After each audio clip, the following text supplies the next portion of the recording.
నమస్కారం అందరికీ. ఈరోజు మన ప్రత్యేక పాడ్కాస్ట్ కార్యక్రమానికి స్వాగతం. ప్రపంచవ్యాప్తంగా జరుగుతున్న కీలక పరిణామాలు, దేశంలోని ముఖ్య నిర్ణయాలు, రాష్ట్రస్థాయి అప్డేట్స్, క్రీడా వార్తలు ఇలా అన్ని అంశాలను మీ ముందుకు తీసుకువస్తున్నాం.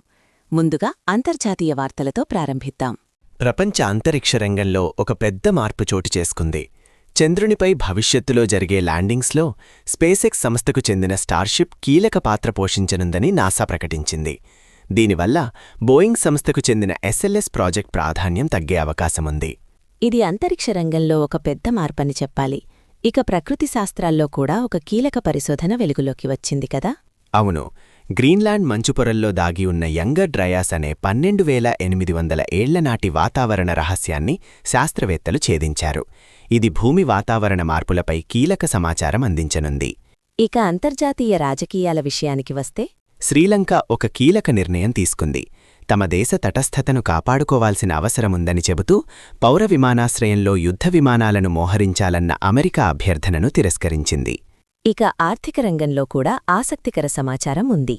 ఫోర్బ్స్ 2026 బిలియనేర్ల జాబితా ప్రకారం ప్రపంచంలో 3,428 మంది బిలియనేర్లు ఉన్నారు. అందులో ఎలాన్ మస్క్ మళ్లీ అగ్రస్థానంలో కొనసాగుతున్నారు. ఇక భద్రతా అంశాల్లో కూడా కఠిన చర్యలు తీసుకుంటున్నారు.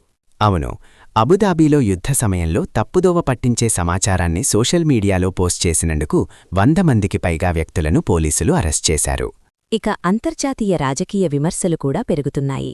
ఇరాన్ యుద్ధంపై మద్దతు ఇవ్వలేదని నాటో దేశాలను ట్రంప్ తీవ్రంగా విమర్శించారు. వారిని పిరికివారిగా అభివర్ణించారు. ఇక ఎనర్జీ రంగంలో కూడా ఒక హెచ్చరిక వచ్చింది. హార్ముజ్ జలసంధి దిగ్బంధనం వల్ల చమురు సరఫరా పునరుద్ధరణకు 6 నెలల కంటే ఎక్కువ సమయం పట్టవచ్చని వరల్డ్ ఎనర్జీ సంస్థ హెచ్చరించింది. ఇక సాంకేతిక రంగంలో ఒక కొత్త ఆవిష్కరణ కూడా వెలుగులోకి వచ్చింది.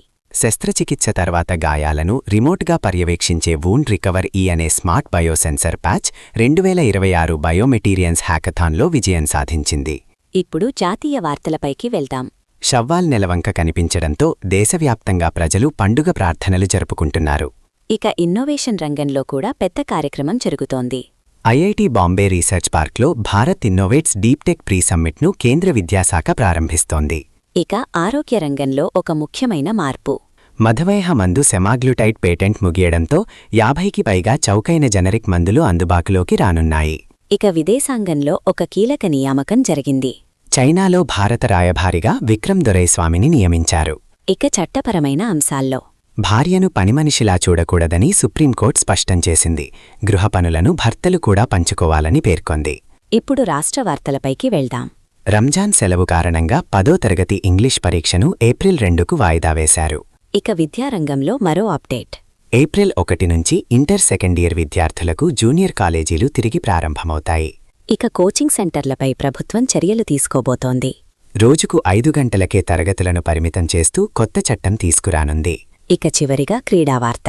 2028లో జరిగే ప్రపంచ ఇండోర్ అథ్లెటిక్స్ ఛాంపియన్షిప్కు భారత్ తొలిసారి ఆతిథ్యమివ్వనుంది. మొత్తానికి ప్రపంచం నుంచి రాష్ట్రస్థాయి వరకు కీలక పరిణామాలు చోటు చేసుకుంటున్నాయి. ఖచ్చితంగా ఇలాంటి సమాచారంతో మనం అప్డేట్గా ఉండటం చాలా అవసరం. ఇదే మా ఈరోజు ప్రత్యేక పాడ్కాస్ట్. మరిన్ని అప్డేట్స్తో మళ్ళీ కలుద్దాం. ధన్యవాదాలు.